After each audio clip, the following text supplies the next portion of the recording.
Is it late enough to get to the more raunchy side of things? Sure, Con, you told me. Yeah, I think it is. Shall we tell them the husky horse story? Please. You want to hear that story? Yes. Yeah, go for it. You want to know how we got rid of the worst creep we ever had at a convention? They told me not to come. The second worst creep we ever had. For 4 or 5 years, we had frequent reports from fursuiters being groped, being sexually harassed, being annoyed by a single individual. And unfortunately, this guy was clever enough in his stupidity to avoid being seen by any witness. All we had was reports. And we can't do anything unless we know exactly that happened. We don't want to falsely prosecute anyone. Now, this guy had it coming. He really did. One night, on your friend's, I think it was 19 actually as well, the last night I was off duty. I lent a fursuit of a really, really infamous and really known to be easy fursuiter. And it took about half an hour, just wanted to get late. I think you're talking about yourself. Some guys will do anything. It took about half an hour of me standing around with a group of people just doing my thing when suddenly somebody broke my butt. Turned around, saw him, and smacked him. Unfortunately, his bloody first was too soft. So obviously he didn't get the message. I walked on, and not 5 minutes later, somebody got me again, this time right in the crotch. I kept my calm. I turned around, and sitting there in this really, really hot, really raunchy fursuit, known to be into that, and this.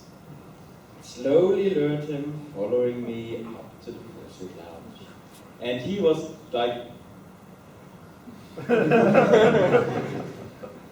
And then I took my head up and told him, "You got 20 minutes to clear the room." I kid you not, for 2 years I had emails from fursuiters thanking us. I always tell people, never fall in love with a fursuit, because you never know what might be inside. Or what was inside. Remember, how many folks attended your furnace when it was at the Rainbark? Couple of you.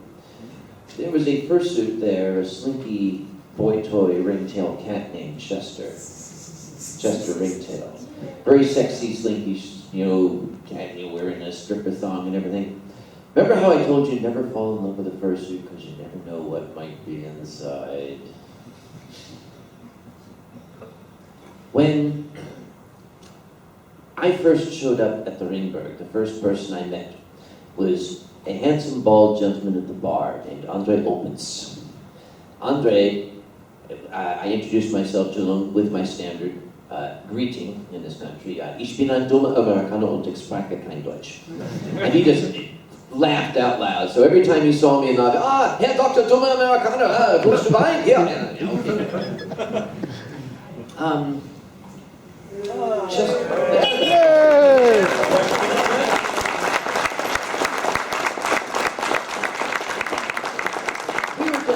About the time that the chairman showed up to his own panel about the time it was almost over. I had to finish a rehearsal. Oh, we heard. Did you mind ask, 1.5 hour or 1 hour? 1.5. So we're not even halfway through. The chairman, ladies and gentlemen. Sitting in the chair.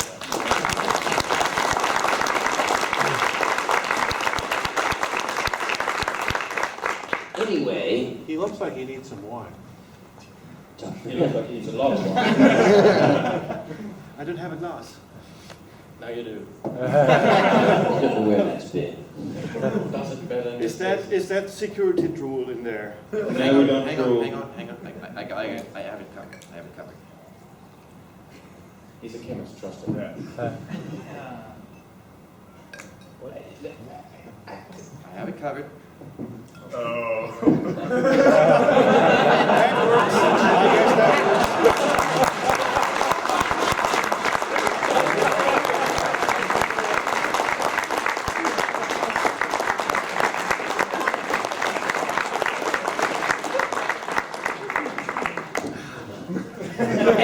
So this is doing a panel Kage style. Yeah, I was telling the story of when Andre first met me at the Ringberg. I was Herr Dr. Duma Americana. Well, later that evening, Chester Ringtail came slinking out of the lifts and was sashaying across the lobby. And Andre saw him and he was just hearts a-popping. Andre ran out, threw his arms around Chester and had to get his camera, and he's like hugging Chester and rubbing his back and everything, and Chester's like cheering in his ear and everything. And then Andre had to get back to work, so he gave Chester a little kiss on the cheek and started going, but Chester caught his sleeve as he left and drew him forward and put his little muzzle in Andre's ear and said, "Duma Amerikaner." And behind we heard,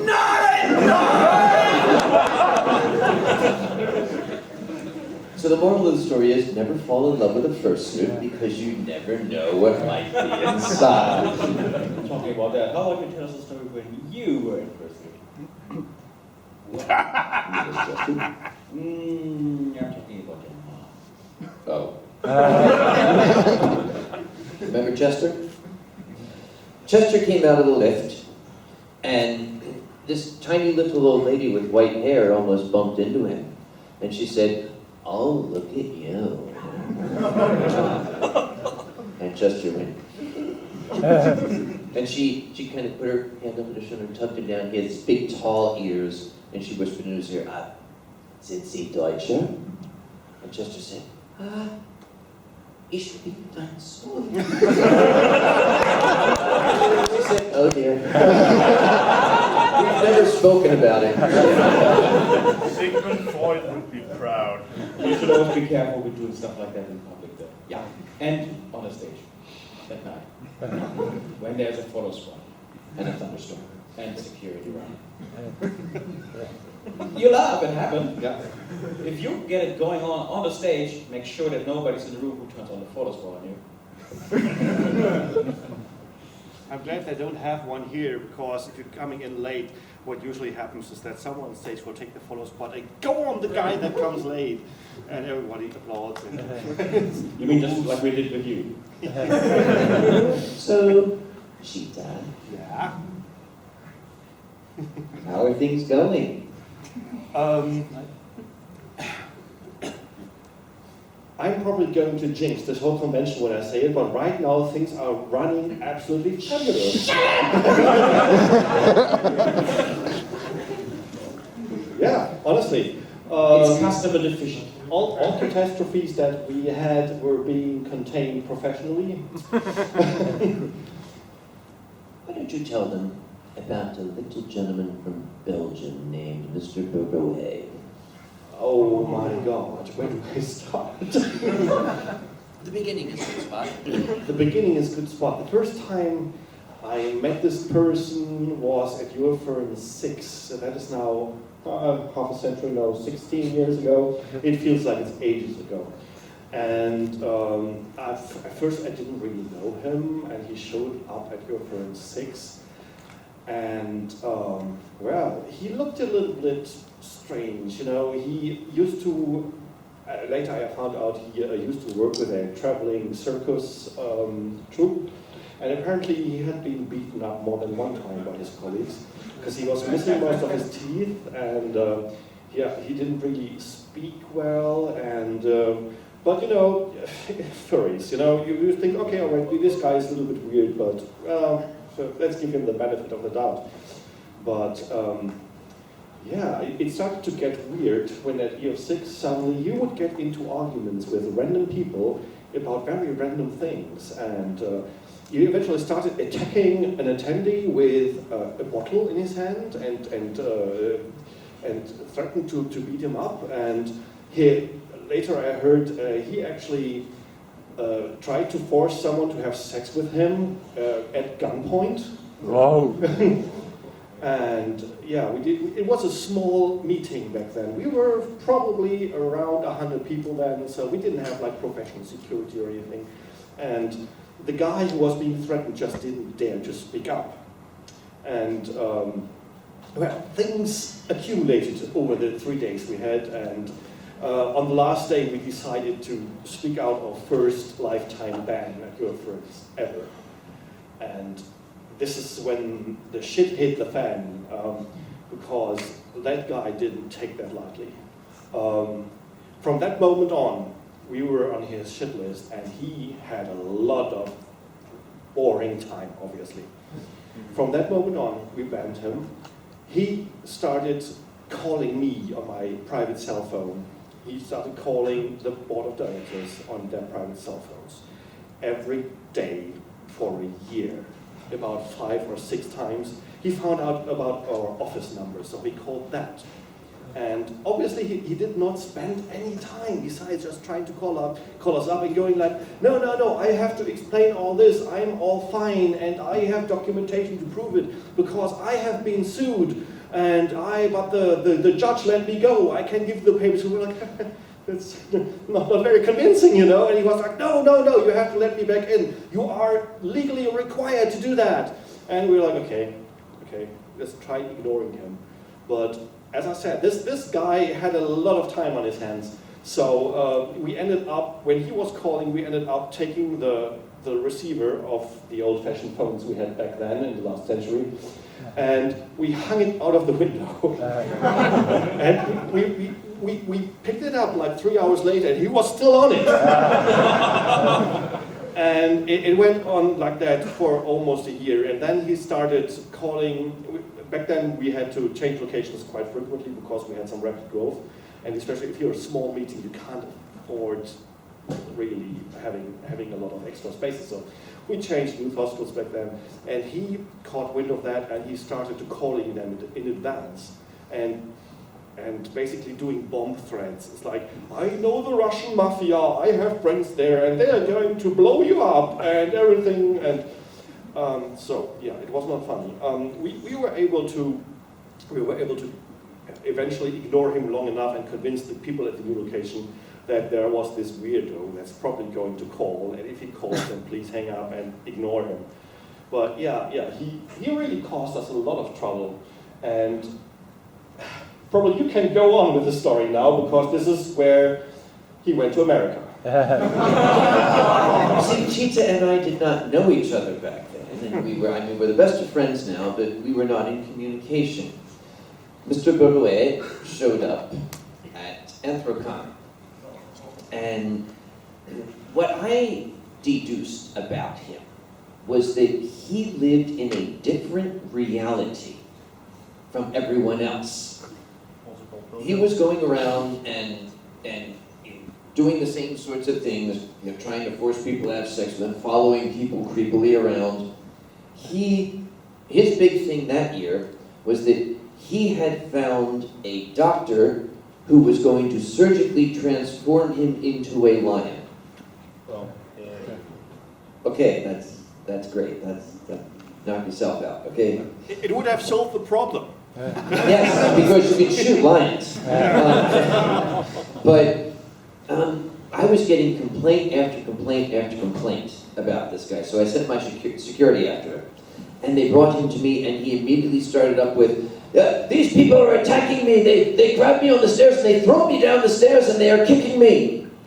And I said, sir, you do not appear to have any injuries. There are no bruises on your body, no cuts. And he was convinced, he was firmly convinced that he was being attacked on all sides by everybody. So I said, okay, listen, let's just do this. I don't want to hear your name again, all right? As long as I don't hear your name again, everything's fine. That lasted about 40 minutes. I got a phone call from a guy that I know, had gone upstairs, and this guy was following him, and the gentleman went upstairs and his wife was in the room, and when he went into the room, Mr. Borouet tried to enter the room as well. And my friend turned around and said, I beg your pardon, sorry, no. And Mr. Borouet said, will there be any jiffing going on in there? And my friend said, well, that's entirely between me and my wife, I don't think it's your business. And Mr. Borouet began to threaten him, once again with the Russian mafia and all that. My friend before he had gotten married, had been a United States Navy SEAL. He put some marks on Mr. Bergaway's body. And Mr. Bergaway came to me and tried to file a complaint. And I said, well, I suspect that there were no witnesses to what happened, so there's nothing I can do. And he said, they had drugs in that room. You must do something. They had drugs in that room. And I made a mistake. I said, sir, if there are drugs in that room, it's not my affair. That's a matter for the police. 10 minutes later, the police showed up. And they went to the room, and they very apologetically said, we've had a report that there are drugs in the room. May we come in and search the room? So my friend let them in. Now, I wasn't there. I was not there, but I can imagine the scene. I can picture in my mind the police looking around the room saying, what's this? That's a fursuit, officer. What do you do with it? Oh, you put it on and you pretend to be a raccoon. There's no drugs in it, right? No, okay, great. So the police came down and said, look, dude, we didn't find any drugs. And he said, they must have thrown it out the window. I demand you search the grounds. And the police said, yeah, well, we would, but, we really got to go somewhere. So we'll see you later, all right?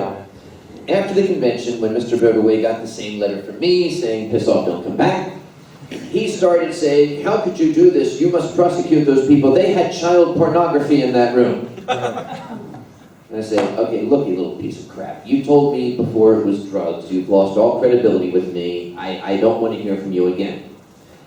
The next email from him said, here's an example of the child pornography they had in that room. Delete, delete, delete, delete, delete, delete. Jesus Christ! By that time, I believe the email programs had learned how to filter things. We just, okay, trash.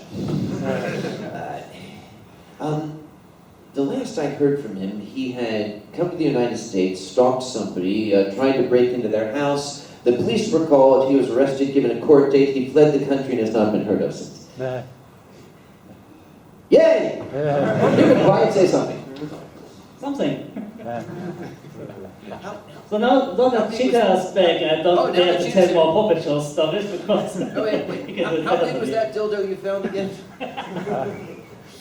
We were just talking about Paul. I was talking about the EF8 dildo we had with the Wipeouts battery. Oh, that was actually That was really cool. That was actually part of the puppet show. That's his story, he's sticking to it. Yeah, it was about the, what was it again? It was the, EF8. it was the, the atomic powered, I don't get. Backlighted, double-headed, vibrating. Yeah, and Pope was searching for it, and he had to find batteries. It had very exotic batteries. Oh yeah, our stories were a little bit weird back then. Back then. And someone built this dildo prop, which basically looked like a cake made of PU foam, which had all kind of sex toys stuck in it at a different angle, and then painted over in pink. And I think there's still photos of that. And I think it took us about an hour to stop laughing after we saw that for the first time. The Paul Pet Show had developed something of a reputation for being a tearjerker. The one year that had me burst into open sobs with the dying tiger and the spirit animals coming to carry him away, I went to Cheetah afterward and I said, don't you dare ever fucking do that to me again. And the next year, I sent him an email and said, you have to give me your word that the Paul Pet Show this year is going to have a happy ending. He said, I did. It would have a happy ending, I assure you. And then the Paul Pet Show came out. Pompeii. Oh, this is going to be a real scream, ain't it? That was 5 years later. Was it? Yes, it was. Because it took that long for you to come up with a fucking happy ending and it was Pompeii. Yeah, it did have technically it did have the largest body count of all the shows. Because in the end, the damn volcano explodes and kills everyone. Yes. And I remember, you know what I remember about that year? How long ago was that? What year was that? Pompeii, I think 18, EF 18? so 18, yeah, four I years remember, ago. EF 18. I remember that because that's the last year I remember the puppet show started on time. Say something. We're still working on that. We had a rehearsal today and we overran it by 30 seconds. That's it. And, That's an improvement. 30 seconds, uh-huh. Yeah, I overran And it this took you one. a long time to get up here, didn't it? No, it was an overlap. He couldn't find the place. They put me on this panel without asking me if I had any time for it. That's Oh, actually what happened. and did they tell you where Estrel A was? Yes. You didn't hear about that, did you? The puppet show on the Yeah, stage. we were actually sitting on the EF20 puppet show stage right now. No, I think you didn't hear about the server yet. I am not going to mention any names, no names. It's because the man is a dear, dear, darling friend of mine, and I'm not going to mention his name because I don't want to embarrass him, and I love him to pieces. But one of the hardworking, very dedicated security gentlemen came to get me to do the, the open mic. And I said, where exactly is Estrel A? He said, oh, it's downstairs. I said, oh, okay. He said, it's that open stage that's down there. That's Estrel A.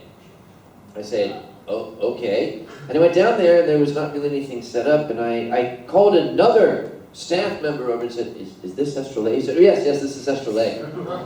Okay, so I started. Now, poor Jumpy was putting together a sound set, and he's looking at me like, okay, and he handed me the mic, so I'm starting. And 4 or 5 people are sitting down, and about 10 minutes later, this fursuiter came down and whispered to me, he said, what are you doing down here? You're supposed to be in Estrel A. I said, this is Estrel A. He said, no, it isn't. They're waiting for you there. And I said, oh. Oh, okay. And I'm never going to let him forget it. That is a very common mistake in this house because this is Estrel A, and the room where the main stage is ECC, which means Estrel Convention Center A. So it's understandable area. Yeah, it is. It happens every year. Oh, wait, I'm gonna rant about something because it really pisses me off. Yeah, go ahead. Every goddamn year since EF8, the art auction has started late. It has always been late. It has never started on time. I demanded year in, year out, it will start on time, and it didn't start on time. So last year, as it was coming up the art auction, it was 2 minutes before time. I said, oh, I should get down there. So I came down, and I stopped at the bar, and I got some wine, and somebody took my picture, and it was 12:04, and I got down there and said, where have you been? You're late. The one fucking time that I was late, you were on time.